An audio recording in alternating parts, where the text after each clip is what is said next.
Welcome to Framework and our ongoing John Carpenter series. What Framework's John Carpenter's the podcast. It is certainly funnier in conception than it is when you actually have to say it out loud. Bit of a punishment, really. As with a good 60% of my comic asides. It's funny, and we're talking today about Halloween, one of the most important films ever made.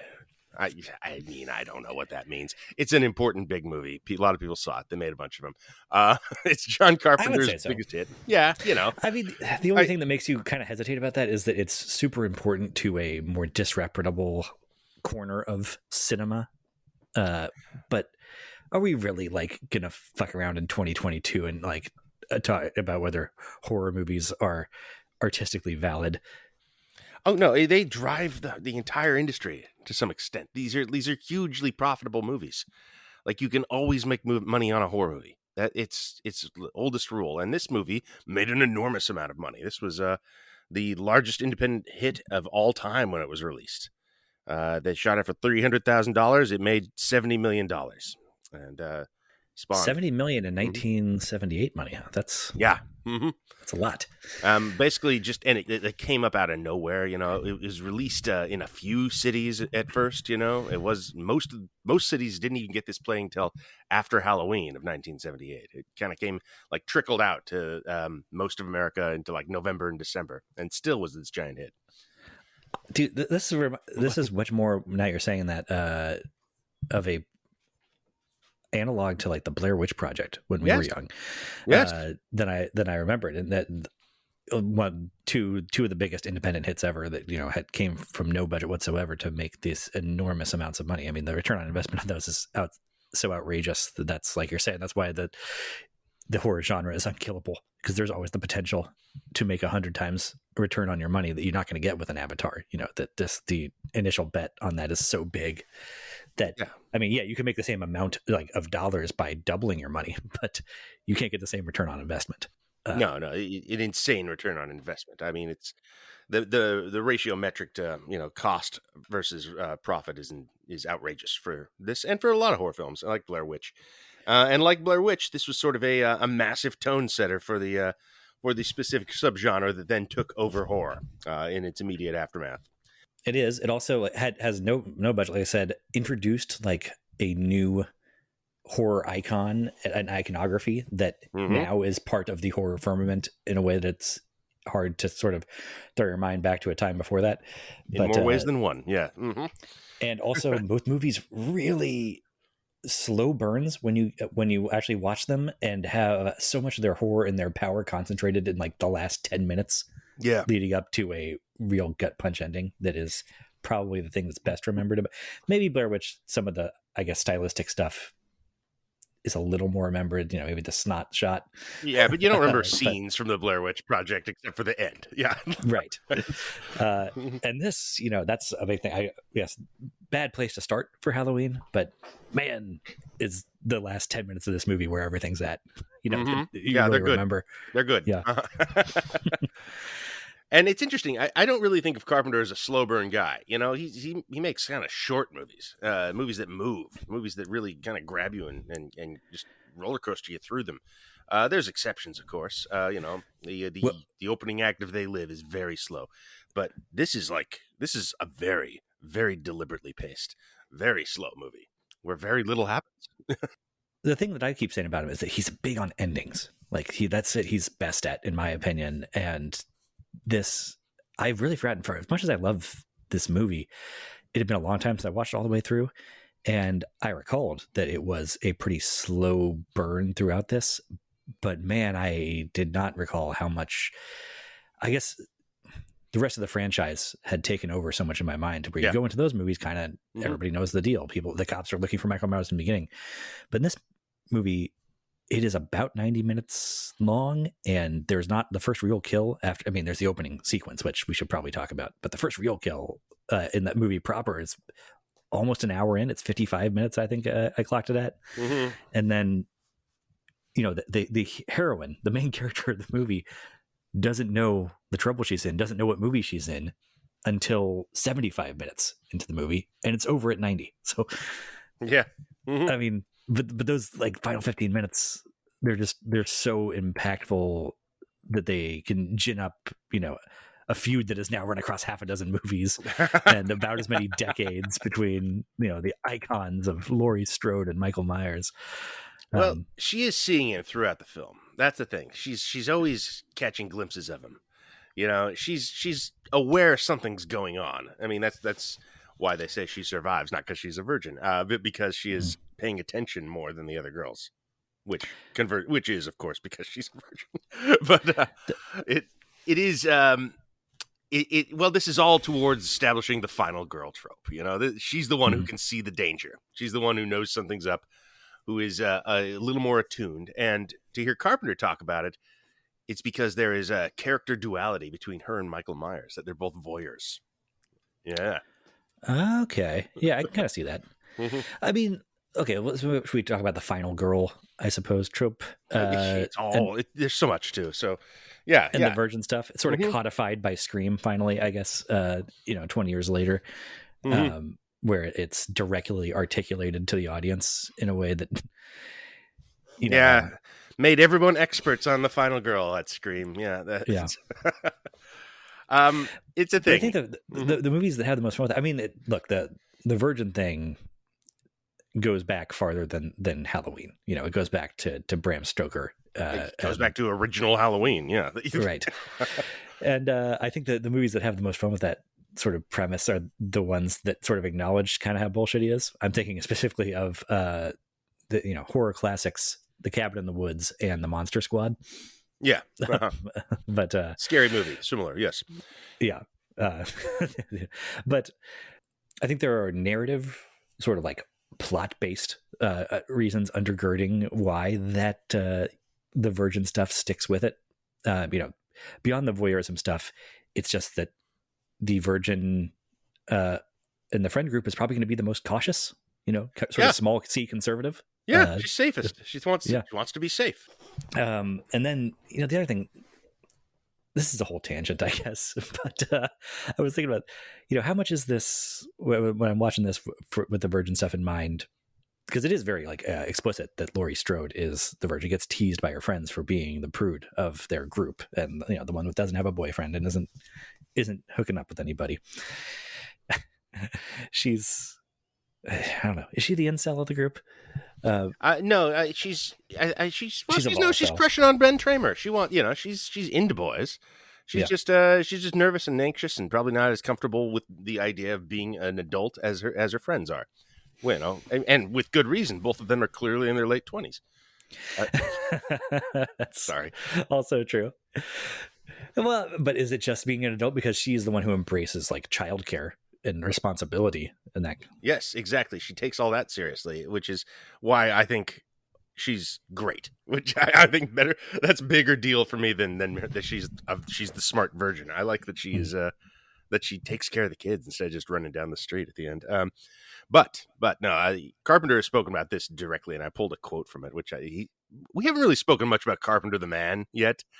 He's super fun. Have you ever seen interviews with him? I listen to the commentary track. God, he's a hilarious curmudgeon. He is does not give a fuck, I guess you'd say. He's retired from filmmaking prior to, I guess, the new studio system and the IP system sort of taking over to the point where the PR machine seems even finer tuned and more oppressive than ever now. Mm-hmm. You don't want to close any doors. He doesn't worry about burning any bridges because which is wonderful. And the lovely thing about Carpenter is that he is irreverent about other people that way, but also does not take his own work that seriously, really. The most unpretentious dude. Most. That's the thing. That's why he can get away with being dismissive of people, because he is not pretentious about his own work. Yeah, at all. I think that goes to Halloween too. The quote I was just taking the long road around here to getting to is, he says, I wrote this down, "It has been suggested that I have been making some kind of moral statement. Believe me, I'm not. In Halloween, I viewed the characters as simply normal teenagers. The one girl who's the most sexually uptight just keeps stabbing the guy with this long knife. She's the sexually frustrated one. She's the one that kills him. Not because she's a virgin, but because she has all that sexually repressed energy coming out. She uses all those phallic symbols on the guy. Well, so she's a virgin because she's a virgin. Yeah, kind of. I mean, but not because she's morally a superior for that. Is I think what he's getting at there. Yes, yes. Well, the other thing I think about having the virgin be the ultimate protagonist of the movies, the slasher movie, not just this one, but the whole subgenre. I think it does. It makes them more immediately relatable or sympathetic to an audience of, stereotypically, you got the basement dwelling, of course, virgins in the audience, but also, I mean, I don't know. I guess maybe I fit that stereotype for a big stretch of my film going career or whatever. But I realized this. I thought about this in different terms, and honestly, we're getting back to incels and everything. I think it's done a lot of damage to us culturally. But just speaking from my own self, I realized that there's something like nothing more alienating for me between me and a movie protagonist than if that protagonist can just get laid effortlessly. Where I just suddenly don't know how to like how you move through the world is so and that, I mean, that goes so far beyond slashers, but I think it does sort of apply to the it's easy, no matter who you are, like what kind, nearly almost about what kind of Lothario you are, no matter how. No one's a Lothario in high school. I mean, maybe 1%. It's low. Well, even if you're a Lothario 80% of the time, right, the 20% of strikeouts stick with you, and you know what it feels like to be the loser who can't get the date with the person you really want to, whether, no matter who you are almost. And if you're in the bottom half of the dating pool or whatever, then you really you have no idea what it's like to be able to actually get the date. And that is really alienating. That's like, I've been thinking about this, there's nothing that puts me off of a protagonist, like I said, faster than when a movie shorthands the thing of all right, a guy's out at the bar, makes eyes with an attractive lady, and now cut to they're back at her apartment later that night or this morning, and you yada yada over the thing that I think is going to explain to me everything about this character actually. And well, it's hard to write that scene to make sense, right? It's not an easy thing to make that. And if it ultimately doesn't matter to the plot, then yes, of course you're going to yada yada over that. But fundamentally, I think there's something to that which is the same thing that makes the the virgin character sort of more innately sympathetic to us in a slasher context. Are you saying you did not relate to Austin Powers at all? Is that what I'm hearing here? Well, I related to him in the sense of bad accents and regretful orthodonture. I had other routes into that character. Well said. Okay. I mean, I think you're right. And I think that is something that I honestly, I feel like that should be used more for male characters in slasher films. Mm-hmm. I kind of want to see this trope used with male characters in a way, and you don't usually. It's a tough one. Well, the male characters aren't usually central. No, I mean, they're the killer, obviously, but because I mean, it plays the other thing of the women feeling, in a more traditional patriarchal sense, more vulnerable to us, so they make for the more natural central figure of a horror film where you're supposed to feel disempowered and afraid. And I mean, I think there's a lot of societal pressure for women to behave like Laurie, to be the virgin. We tell them that's what we want. And then mock them for exactly. it. And resent them. Well, it's the same with sexually promiscuous women. Yeah. Very easy to throw out the words, slut and stuff like that. As soon as anyone is, as soon as a woman is enjoying sex the way a man is supposed to. Okay, no one wants to hear me talk about this, but yeah, that's so obviously a part of these. And as we're getting into the 80s and Reagan and it's sort of an odd kind of puritanical, I don't know, it's not isolated to the 80s, but there's a moralism, a specific 80s Nancy Reagan moralism that's about to rear its head. And I think that is also playing into why you'll see the final girl trope repeated so many times in the heyday of the slasher. And it's interesting. I showed this movie to my wife for the first time. I don't know, 5 or 6 years ago, something like that. She'd never seen it. And her takeaway, the way she watched it, was oh, well, this is about being a woman. This is about having somebody, just some unknowable male force out there that wants to either kill you or fuck you, and you don't know why. That He's just sort of this Or presence. both. Yeah, or both in whatever order. This is sort of a primal terror for women. Mhm. It's why they get used to as kids, like learning how to lace their keys individually between their fingers when they're walking alone, like they're pretending to be Wolverine or something, just because they have to be hyper aware of, like, is that guy over there looking at me? Is he following me? And that's just sort of something that's always there for them. And this movie taps into it. Is he William Shatner? That mask, my God, that mask. Wow. Yeah. Oh God. Should we talk about the shape now? We'll get into the shape. Yeah. More qualified people than us could go on for hours about these sort of, these social, political, and sexual political underpinnings of all this. It's scratching the surface. It's final girl stuff. It's cornerstone of the slasher film, and never portrayed more sort of iconically than in this film. Yeah. Well, and it's so primal.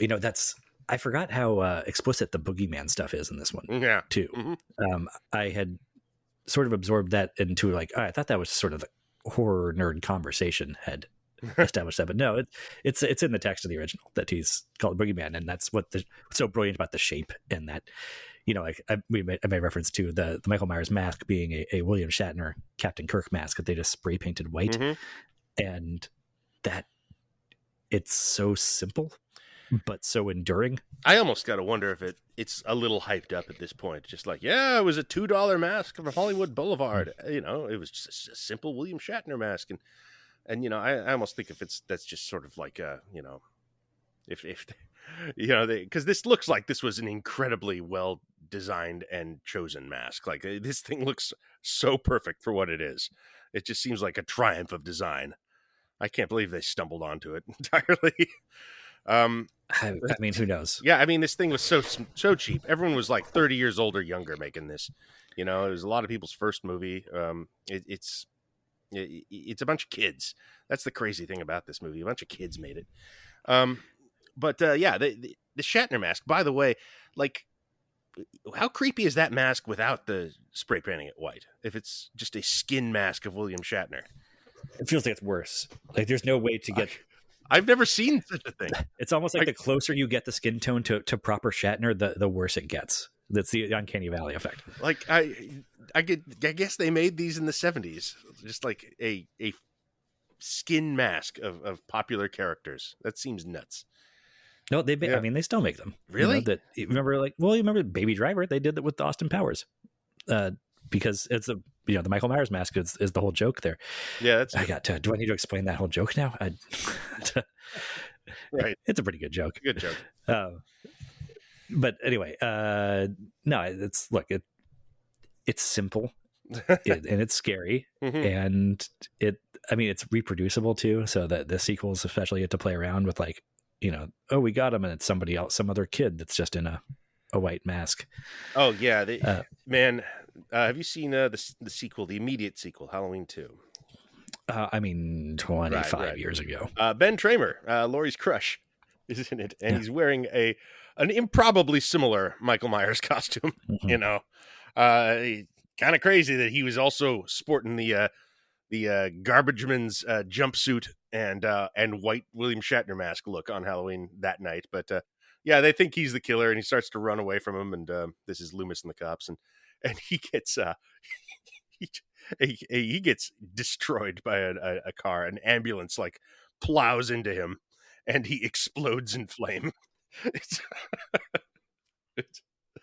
just a inferno. They got to check his teeth to find out that he's not Michael Myers. I had forgotten that was her crush that they talk about in this movie so much. I mean, I like, Poor the meanness Laurie. of this franchise is really something I enjoy. Up to my major gripe with the 2018 reboot sequel is I feel like it took away some of the meanness, although it's still got some pretty gory kills. It does. I don't know. He said we weren't going to talk too much about the remakes and reboots and so much because it could go on forever. That could go on for weeks and it weeks. Could be its own podcast. Absolutely. Yeah. They're great though. They're not great. A lot of them are quite bad, but they're interesting. In aggregate, Yeah. it's my horror franchise. So I Interesting. mean, I would like to hear your sort of relationship with the Halloween franchise, but because my sense is that you're more of a horror head than I am, generally speaking. Yes. And Mm-hmm. I am not also not a slasher guy. Like Mm-hmm. I still not seen many Friday the 13th or the other versions of it. But for whatever reason, Halloween was the one when I was a teenager that we got me and my buddies got a little fixated on and rented every one, up through the late 90s. We Right. saw H2O and Resurrections in the theaters. And tried to piece together how Halloween, the Curse of Michael Myers, Oh, part 6 could fit in with the others. good luck. Yeah. Yeah, no. But this is I something it just hit me at the right age for sure. Perhaps if I had seen Friday the 13th before I'd seen the original Halloween, it would have had a greater impact on me. But this was my franchise, my horror franchise. Okay. I kind of did that with all of them, I kind of just was like, oh, time to watch all the Nightmare on Elm Streets. Oh, time to watch all the Friday the 13th. Mm-hmm. Oh, time to watch all the Hellraiser. I went down the row, in high school. And I think for me, we did Halloween and then started on Children of the Corn. And then that disabused me of the whole process. That one will stop you dead in your tracks. But yes, I love the Halloween franchise. I literally own all of them. I have a DVD, Blu-ray box set of the first 10, and then own I purchased the David Gordon Green ones on 4K as well, just so I have all 13 Halloween films. And oddly enough, I have watched a lot of them multiple times. It has come in handy. I'm surprised, frankly. This is almost certainly a mistake, but can you give me a quick rundown of your Halloween movie rankings? Okay. Well, the odd thing is about half of them are bad. At least. Well, I want you to draw that fault line too, because in a franchise, especially a horror franchise like this, there's going to be that drop off. Which ones are the actual good ones? The actual good ones. Well, none of them are as good as this first one. I like the David Gordon Green one quite a bit, actually. The first of the David Gordon Greens, I think, is real good. It's kind of what I want from a slasher in 2020, whenever that came out, 2018, I guess. The original timeline, I'm not hot on. That is the Cult of Thorn one. That's where it's Michael as his sister. Laurie is Michael's sister. Right. That's Halloween 2, 4, 5, and 6. 2's okay. Carpenter and Deborah Hill wrote it. 4, 5, and 6 are trash. Halloween 3 is excellent. It's that doesn't count. We're talking Michael Myers ones. Okay. Resurrection is really bad as well. H2O is kind of bad, but it has sort of an appealing middle of the 90s Kevin Williamson thing going on in it, which is, I kind of like when they are time stamped to the era they came out in, and Halloween very much is. You can kind of follow the trends in horror as you go through the series. You get the 80s junk slashers for a while there. Those transition into the Kevin Williamson movies with era, sort of the postmodern slashers that are trying to be like Scream, and that's H2O and Resurrection with Busta Rhymes in it. It certainly strikes me that H2O and the David Gordon Green one are not that dissimilar from a 30,000 foot view of what they're doing. It's just that one is so thoroughly of the 90s and one is very much of the teens. Yeah, and that's cool. That's what's cool about them. And and they are both the return of Laurie Strode. Well, yeah, that's what I mean by the broad strokes and what they're doing. And how to confront, her childhood trauma and decapitate it, more or less. Yeah, it's different ways of getting at the same thing, essentially. And then, the zombie ones are very early aughts in their approach. They are excessive, super violent. And then, the new David Gordon Green ones are very modern. They are, actually, horror is a metaphor for trauma. Yeah, it's all that stuff. Yeah, it's sort of the A24ification of it, to some extent. Those are weird. Those are a very long conversation to get into. The ones after the first one, Halloween Kills and Halloween Ends, are not great. They're a little frustrating.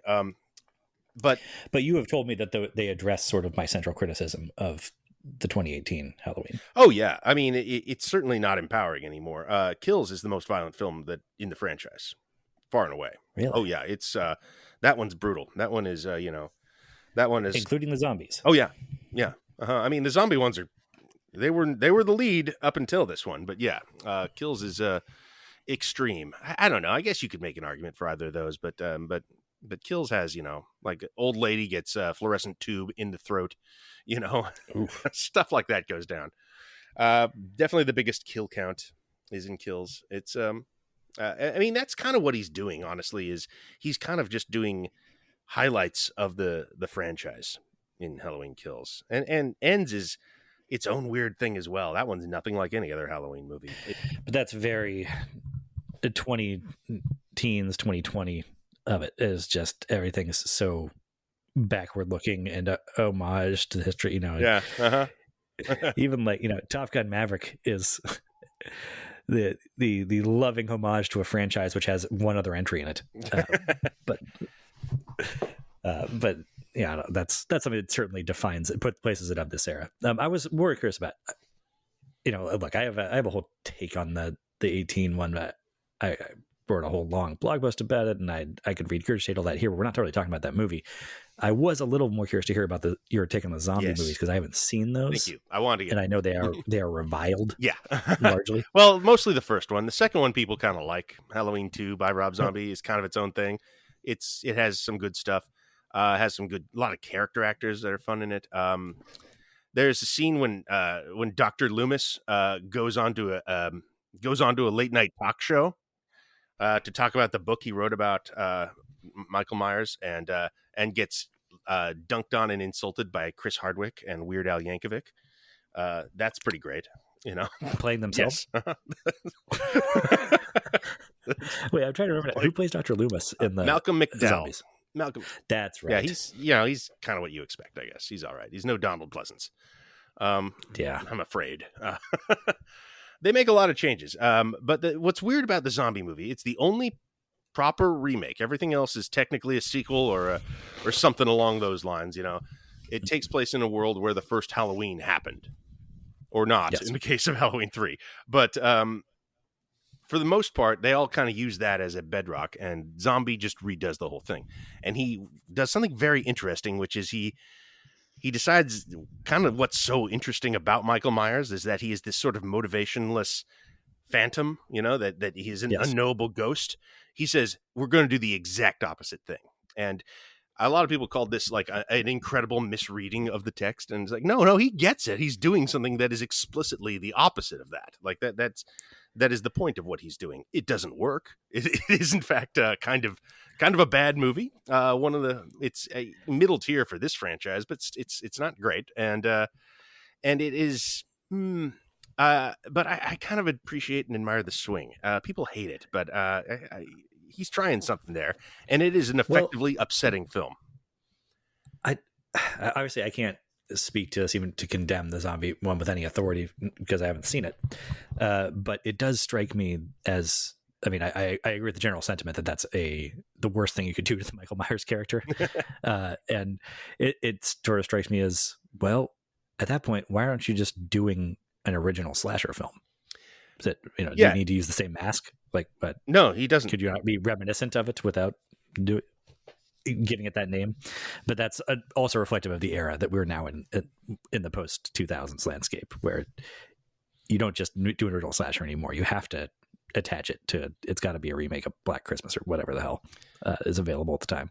Well, no, I mean, you watch the zombie film and it is very clear, like, oh, well, this is certainly less effective if you give me him a backstory, and it's that he was an abused child in a white trash home, and that's why he's a killer. That's way less effective than just like, oh, well, he's got some weird sexual hang up about his sister, I guess, but we really don't know what's going on with this guy. Yeah, I mean, we can kind of impugn that on him, but he's got a dedicated mental health professional that studied him for 18 years and doesn't say that for us, does not. Right. His diagnosis is evil with a capital E. Yeah, the blackest eyes, the devil's eyes. Mm-hmm. Yeah. Absolutely. And his prescription is hot lead injections. God, I love Loomis. He's the best. So I don't want to stay on the Rob Zombie film too long. It does something unusual after watching a bunch of these that kind of just repeat the formula. This one is just like, well, what if we completely upend it? And it turns out it doesn't work. That's the best defense you're going to have for them, is that once we've hit Halloween Resurrections, like we kind of tapped out that original vein and maybe trying something very different is what is called for at that point. I think so. And when you have 13 movies in a franchise, many of which are subpar, I think you can fuck around with it, Like, well, 13 movies too in a franchise that is this formulaic, that there's not as much variation available within a slasher movie context with one killer as certainly not with Halloween. Star Wars, Yeah. Well, the Halloween premise is in a lot of ways one of the most limited of the horror franchises, Mm-hmm. Like there's a lot of stations of the Halloween cross you have to hit, but at the same time, you can't really go outside them either. It is in a lot of ways the simplest. It's basically just, well, there's an escaped lunatic, like the oldest horror trope there ever was, essentially. And it's on Halloween. And at the same time, that's kind of all you have. But at the same time, there's also not many places you can go or you're breaking the spirit of the thing. The fact that it is very simple and pared down and direct is kind of the big appeal of Halloween.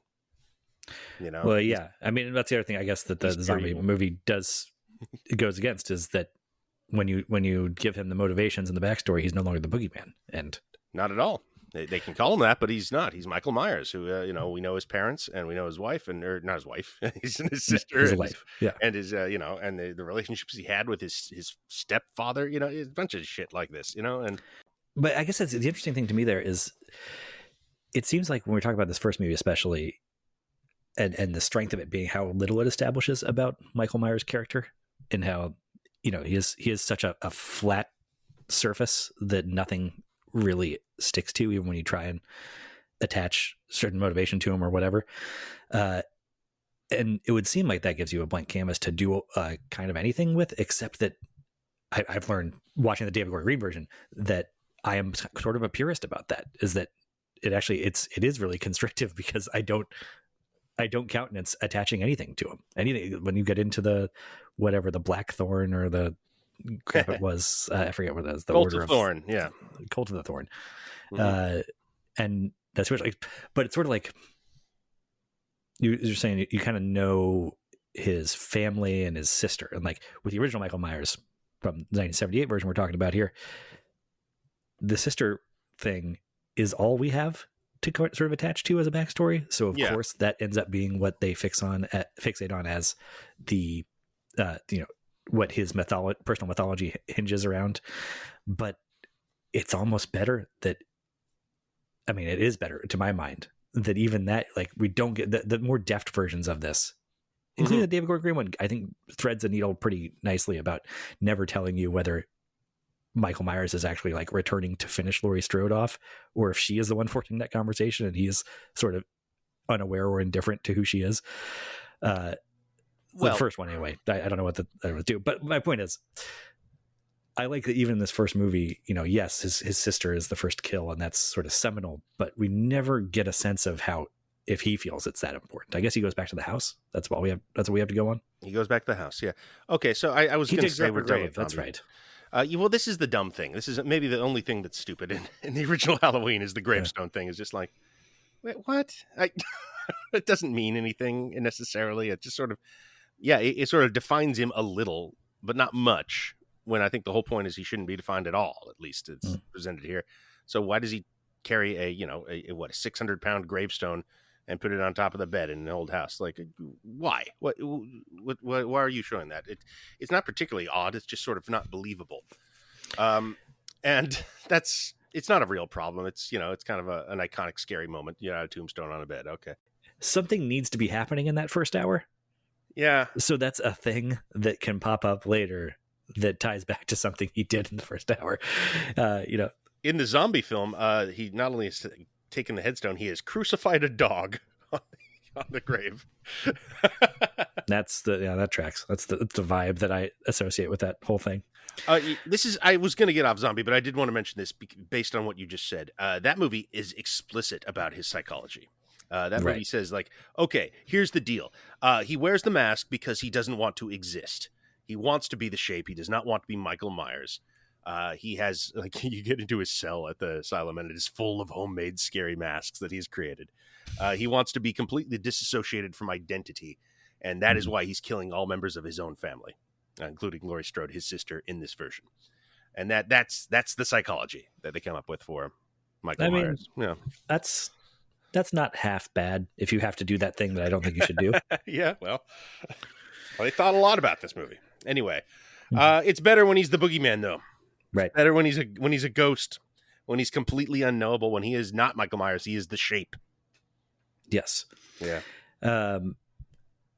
So should we talk about the opening scene too? I feel like that's, we Birth skip of the past Shape, it, of yeah. course. Yes. And it is, it strikes me just much the same way when I watch Alien, the modern day, like how much, it's been built into the iconography of this entire genre that we just sort of like the alien life cycle is so known to us now that it's so easy to forget what wild twists those must have been originally. And same here. Now we sort of know the twist of him. We see the whole murder from the first person perspective and all that. So good. Which probably, pretty innovative in the time. But the twist at the end of that sequence that he's a 6-year-old child, as opposed to what you would probably assume was a teenager throughout the sequence initially.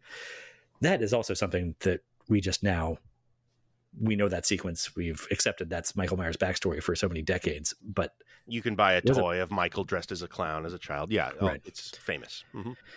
But that was,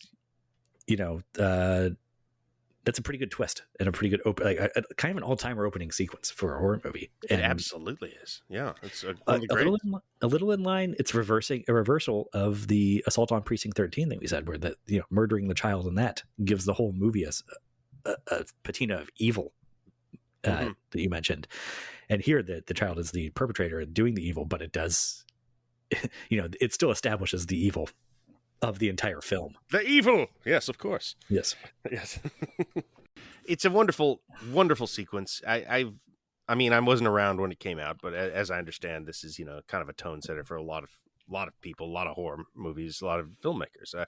De Palma exists before this shot, but I don't know. I don't know that De Palma ever did a scene this good. This is the best De Palma scene anyone's ever done. Yeah, I'm not enough of a De Palma scholar to really defend him or condemn him on these terms.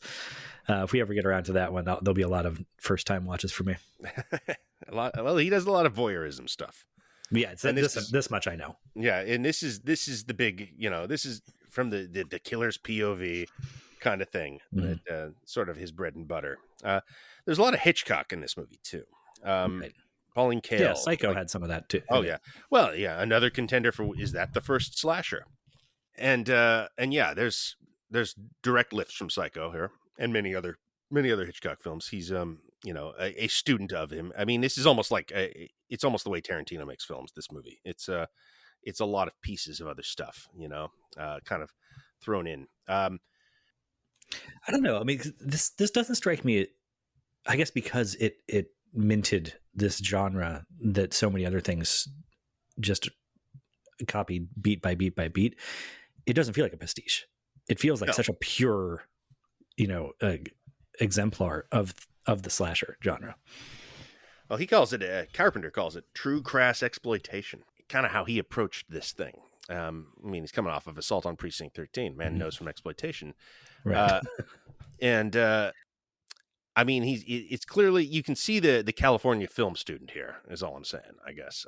This is, the influences are right on the sleeve. Well, you can see the California and the palm trees in the background of some of these shots of Haddonfield, Illinois. Yeah. they tried to avoid it, but every now and then. Yeah, they do a pretty good job. I think when Loomis goes to the cemetery, I think is the where it's most prominent. Okay, Haddonfield, Deborah Hill, we've not spoken of much, but from all accounts was basically an equal collaborator on this with Carpenter. They were dating at the time. It must have been a riot making this film. She grew up in Haddonfield, New Jersey. And they changed it, of course, to Haddonfield, Illinois for the film, and shot it in Pasadena. So it's kind of an amalgam of three places in a way, or three parts of America. It's meant to be every part of America, the suburbs. Sure.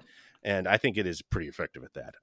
My wife grew up in Haddon Heights, New Jersey, right next to Haddonfield. So I've been to Haddonfield number of times, many times. Oh, really? Yes. Mm-hmm.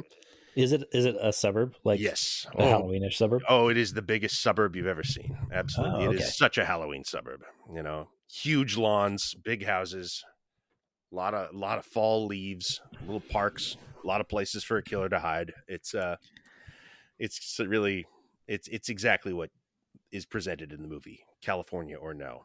I mean, honestly, I look at this movie and I can see where my wife grew up in. Yeah.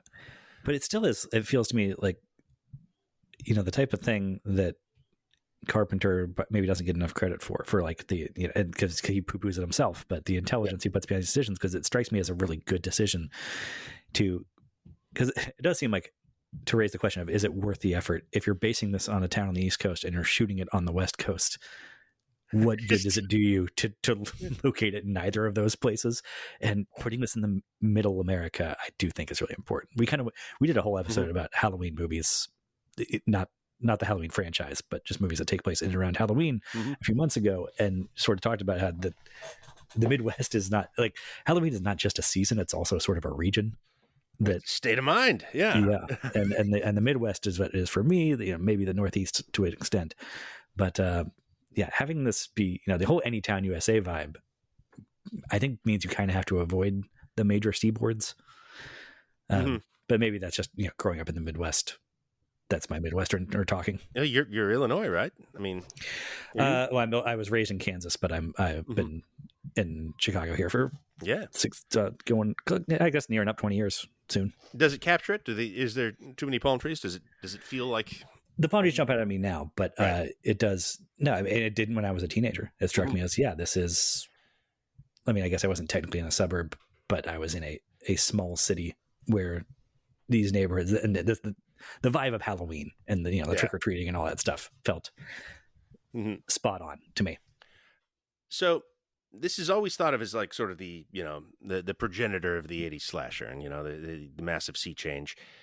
I mean, when you look at the individuals that this is not the first slasher movie. Black Christmas is sort of the first modern slasher movie, and then but you can go back to like Peeping Tom or Psycho or whatever you want to do. Right. It's not the first icon killer either. Leatherface showed up 4 years before this. It is kind of the big first final girl. So it's got that, but I think the one thing that I think is underrated about the original Halloween, Carpenter's film, is that it's in the suburbs, and it is a perfect.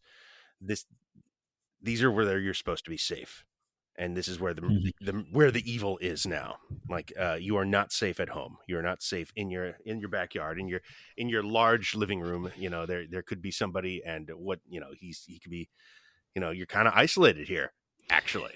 Exactly you're supposed to be safe there, but the space is what makes you vulnerable.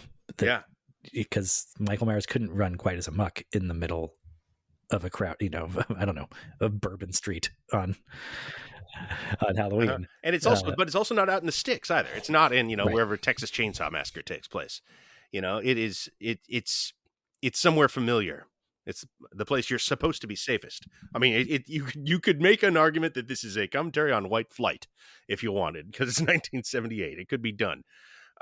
Because it is where you take your family to make sure they're safe. And then the most evil thing ever appears there. And that is, I think, a big part of 80s horror and the slasher. Certainly Elm Street draws from that. Friday the 13th, they're at a camp, but it's similar.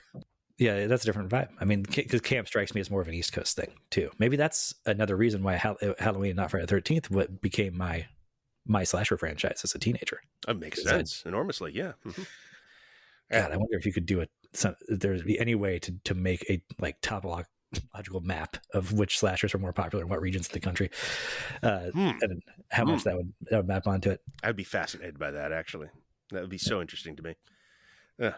Oh well. Do you have a sense though? I mean, I always thought, when I latched on this as a kid too, it was partly, I guess, maybe that hometowner thing of this is the Midwestern one, but I also felt like it was a little bit of nascent hipsterism in me, because it felt like Friday the 13th and Nightmare on Elm Street were the big popular ones. the ones that were still kind of like ongoing in the 90s, I guess, for a little longer. And that, We're not quite old enough to be there for the Halloween heyday, when right. these were the most popular. Yeah, when we were kids, it was Elm Street and Jason, so Yeah. that makes sense. So it felt like the little slightly classier, I don't know if you've heard of this one. Like you're wearing the hockey mask, but do you know about the Shatner mask type of thing? Mm-hmm.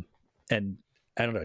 I still carry that with me to this day. This feels a little, I guess, a little classier than Friday the 13th, for lack of a better term. Friday the 13th did not have a film like John Carpenter's Halloween in its roster. That's the thing.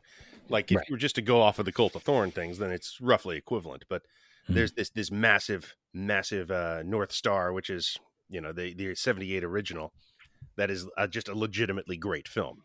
It's a wonderful movie. And as a result, that drags the whole franchise up, I think, and makes it kind of, sit a little bit outside of the rest of them, just by dint of this first film.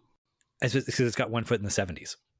Yeah. Which are a, at least to my mind, and maybe this is fair, maybe it's not, but is always going to stay with me as a classier, more legitimate decade for cinema than the 80s.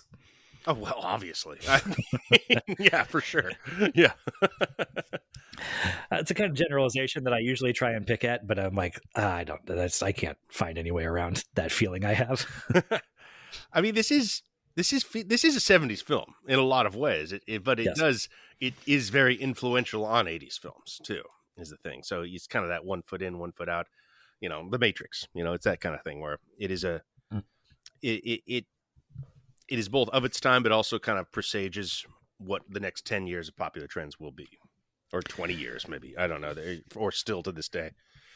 That's interesting. And maybe it takes us to the ending of this movie, which I think is, the amazing, most important part. Yeah. Mm-hmm. But I never really thought of it in terms of, but it is sort of one of the big 1970s downer endings, I guess. I guess it is. I mean, the characters we care about are alive at the end, Yeah, but the rug is pulled out from, I guess that's the thing, is it's a type of ending, the rug pull ending, that, no one's done it better than this, I kind of feel like. But it is such a trope of, even less elevated, trashier horror movies still ape this.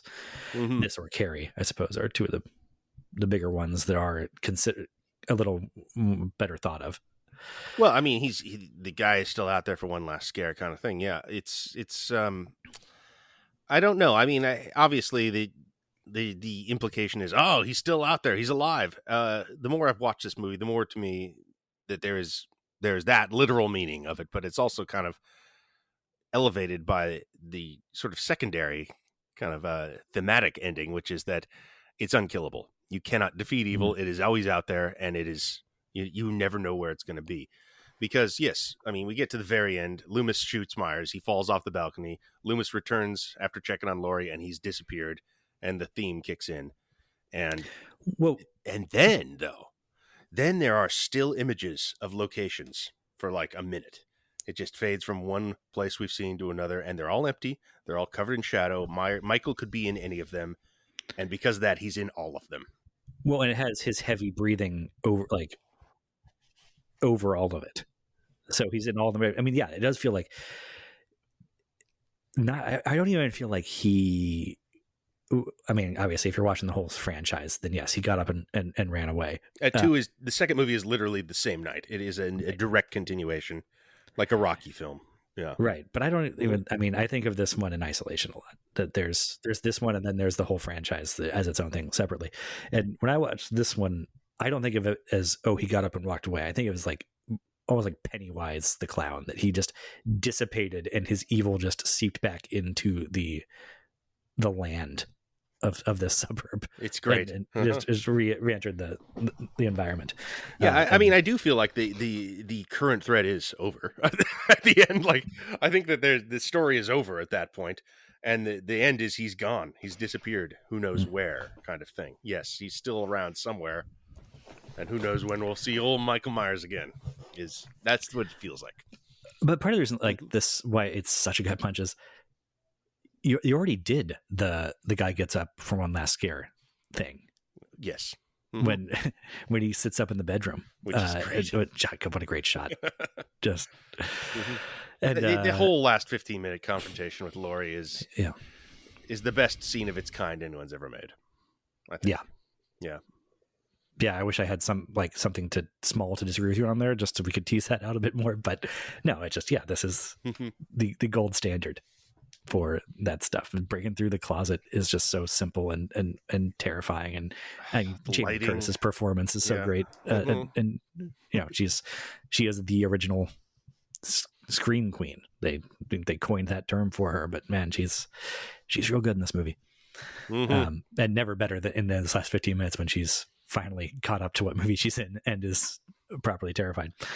So we have that sort of thing where she's sort of like knocked him down but not out a couple of times already, and then Loomis comes in. You say he shoots him, but he doesn't just shoot him. He unloads an entire. He shoots him 6 times. Like it is beyond a shadow of a doubt that he is done for, and then he isn't, and it shifts the entire movie into almost a sci-fi realm, but I mean not even sci-fi, but it's existential horror. Yes, it shifts. It's so cool. In the very, very end, it is this. I mean, the whole thing is a movie, an incredibly effective movie about a deranged mental patient terrorizing and murdering teenagers with his hands and kitchen utensils. And then at the end, in the final 30 seconds of the movie, it suddenly becomes this Lovecraftian existential horror about just the fundamental vulnerability of man in an empty but malicious universe. Yeah, evil is you cannot defeat it. It's bigger than us. Yeah, it's so good. This is fun. This is from the commentary track. Pleasance came up to Carpenter for his last shot in that scene. When he comes back to check on Michael over the railing, he says, "I can do this 2 ways. I can do it, or I can come back and be like terrified and upset, or I can come back and I can be like, that tracks. I knew exactly I knew this would happen." Yeah, and I'm pretty sure they used the latter there. They did. It's a perfect shot for Loomis, who we haven't talked about much. God, I love Loomis. He's one of the best. So great. It's a wonderful performance. Malcolm McDowell actually shows you how good Pleasance is in this role.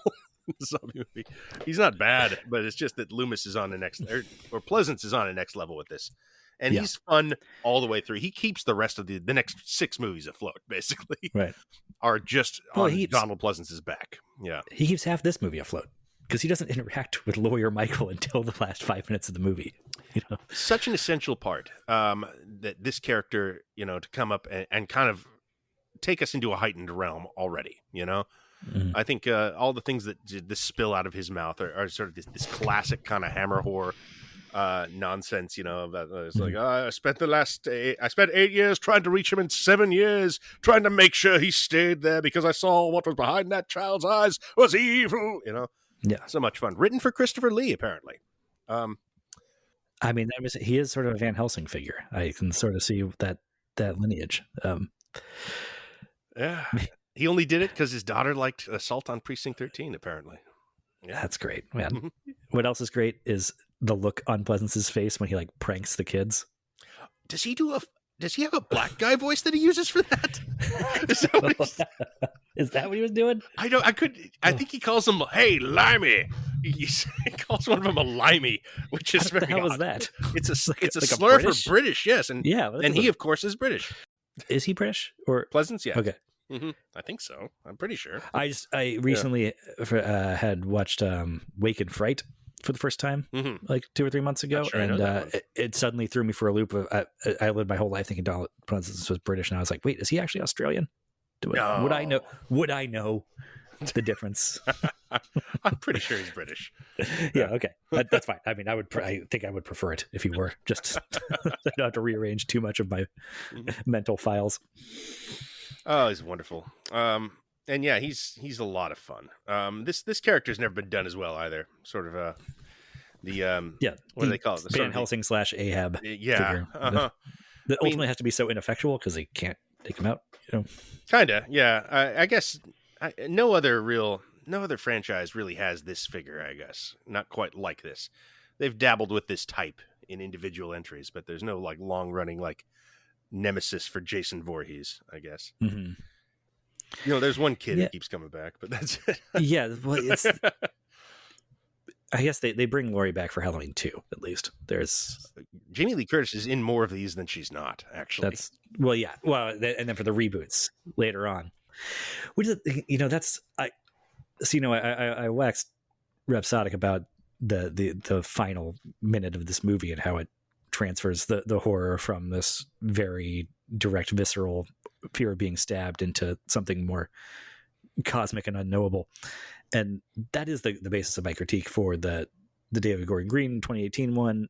It applies to, I guess, to Halloween H2O as well, is that you bring him back, and I mean, I get it, kind of like you kind of can't do anything. You need something different.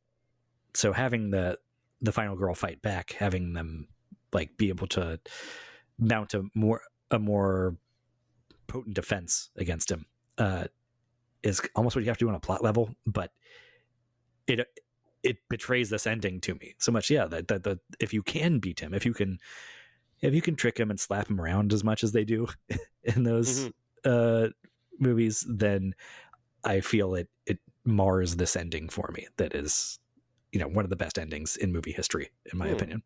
Maybe you would like kills then. It's it's a pretty much a repudiation of any theme from the 2018 one. I mean, it feels sloppy in practice, but like it is kind of brings him back to that, I guess.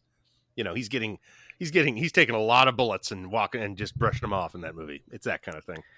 It's still making him more knowable. I mean, it's I don't want to go through a whole bunch of steps to come back to this thing that was perfect at the end of the first 90 minutes. That's, I guess, what I come around to. I mean, I don't know. I guess it's a weird stance to take on a podcast where we're going to do our 38th Marvel movie in like 3 weeks. Sure. Yeah. But yeah, I don't know. Just this thing it reaches perfection in its initial form, and everything after that, even the good versions of it, and the ones that are more innovative and maybe bring a little more filmmaking elan to things. None have more elan than this one, though. None of them. They're still taking away from this initial perfection, though, in my opinion. That's where I can't land anywhere but that, unfortunately. Well, no, I mean, I don't think, I think it's one of the least controversial statements ever to say that the original Halloween is the best one. That's just how it is. It's better than any Nightmare on Elm Street, Friday the 13th, Child's Play, whatever you want to say. I think the only thing you could really compare with it as like a truly like a work of cinematic art would be Chainsaw Massacre, the original Texas Chainsaw Massacre. Yeah. And I prefer Halloween to that. But well, it's okay, sure. It's not the controversy is not saying the first one's the best. The eye rolling part is the pretension and being offended by the lesser entries, which is a thing I would roll my eyes at in a lot of cases too. And John Carpenter might roll his eyes at me for, but. Well, he doesn't like them. No, yeah, but yeah, I mean, he'll talk shit about at the right time of my life. Yeah.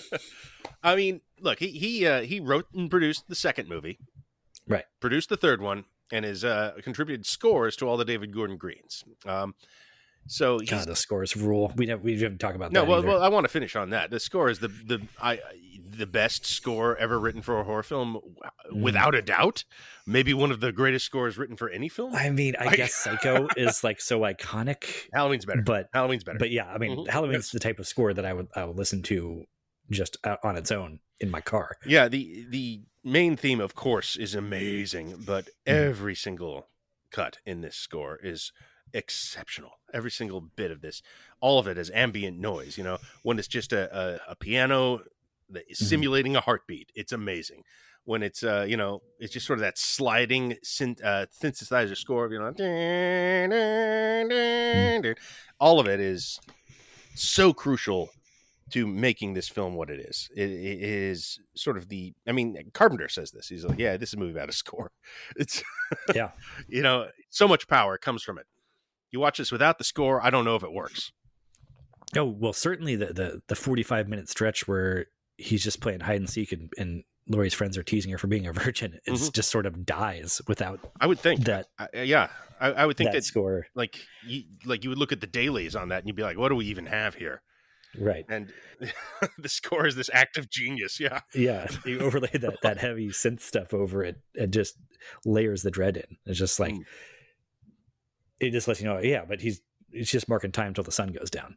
And perhaps one of our most underrated musical score guys out there is Carpenter, because he's got this whole other thing where he's a famous director. I think maybe we'd take the genius that he is as a composer for granted a little bit, you know. yeah, and you know the unpretentiousness probably doesn't help him in this. I think that Yeah. I think if he was more pretentious, he may have demanded stronger awards pushes for at different points in his career. May have gone for the prestige picture at some point to chase a statue, and that might have gotten it. I mean, I think Carpenter is highly respected as a musician by Carpenter fans. Oh, sure. By film geeks, right. But this yeah. this is as crucial a score as anyone's ever written. Like this is right. As much as the Jaws score is vital to that film. I mean, that's the obvious comparison, right? That it's right. the one that works that way. Yeah, that's true. It's a perfect score, an amazing score, a genius score. Okay, let's see. We cover most of it. I mean, I could, like I said, think so. I could talk about Mustafa Akkad and the sort of Islamic film community that led to this. I could talk about Jamie Lee Curtis as a Nepo baby. I could talk about, what else do I have here? We didn't bring up Nancy Loomis. She's interesting. Carries a particular movie. It could go on forever here. Yeah, other people have done entire podcast series on this franchise and everything. We could go on forever, but you know, we did our best to confine this to the 1978 movie. And the thing about the movie, it's not very long. It doesn't have a ton going on plot wise, or you know, there's not a shitload of characters to sift through or anything. I think you know, lean and mean is in keeping with its with its strengths. Mm-hmm. And I suppose an hour and 10 minutes is about as lean as we get. Yeah. Okay. I mean, that's fair. There's a lot more out there on Halloween if you want to hear it. It's maybe the most discussed film that we've actually talked about, and we've talked about, you know, like Dark Knight and Terminator 2. Right. But there's a lot of material out there on this movie. It exists. We love it. It's a good one. You know, what else do you need? Oh, here's something else you need. Nick Castle played The Shape. Do you know his sideline career? Most famous is playing The Shape, but also didn't Tort told us about this in the Dark Star episode, I think. What did he directed something? He directed The Last Starfighter. That's what it was. And Dennis the Menace with Walter Matthau, and Major Payne with Damon Wayans. Dennis the Menace. A very different take on a child menacing the suburbs. He also, this is really interesting to me, wrote Hook, and apparently desperately wanted to direct it. Really? Yeah. Wrote Hook. Hook, the Robin Williams Peter Pan film. Are you telling me that there is a world where we got John Carpenter's Hook? No. Like that Nick Castle's Hook is what we were no more than 2 steps away from it, but Nick Castle didn't have a juice to get that done. No, that got ripped and from him. If Spielberg wants it, he's going to get it. But say Spielberg's distracted. Does the only way Hook gets made is if Nick Castle's buddy steps in and does it? I mean, I would like to see John Carpenter's Peter Pan movie. I think that's how you get how many of those Lost Boys would have been slaughtered? I mean, there were a few guys. Rufio would have had a lot of company. Yeah. So maybe half? I don't know. Oh, God. Oh, more. I mean, it probably ends with them all all dying. Like all of Neverland explodes and is destroyed at the end of that movie. Yeah, I think. Yeah, it would have a great downer ending for Hook. It becomes part of the apocalypse cycle. All right, we are far afield now. We are literally in Neverland at this point. One more. Since you mentioned that, apparently Carpenter almost directed Santa Claus the movie in the 80s. Not the Santa Claus. No, Santa Claus the movie, the Dudley Moore John Lithgow film. He was going to have it starring Brian Dennehy as Santa Claus.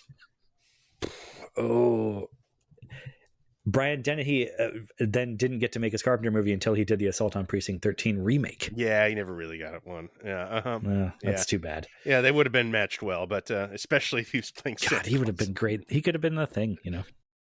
But this is you're just circling back to the I think you should leave Santa Claus movie sketch. I am. Okay. It's my favorite sketch. It is. All right. That's it. All right. Look, John Halloween. Carpenter rules. Yes. Halloween rules. The score just freaking rocks. And you know what? We're ending this. We're not going to.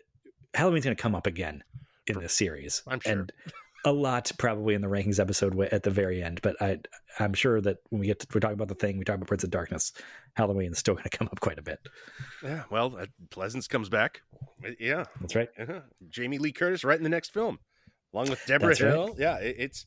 They're kind of on a run now, and they're going to keep it going for a bit. So yeah. Yeah. So next up, Escape from New York. No, it's The Fog. The Fog is next. Oh no! Dang it! All right, fine. Well, we might. Fog. Escape's right after that. But they're both cool. They're both interesting. All right. Yeah. Sorry, my mistake. All right. Bye, Al. See ya.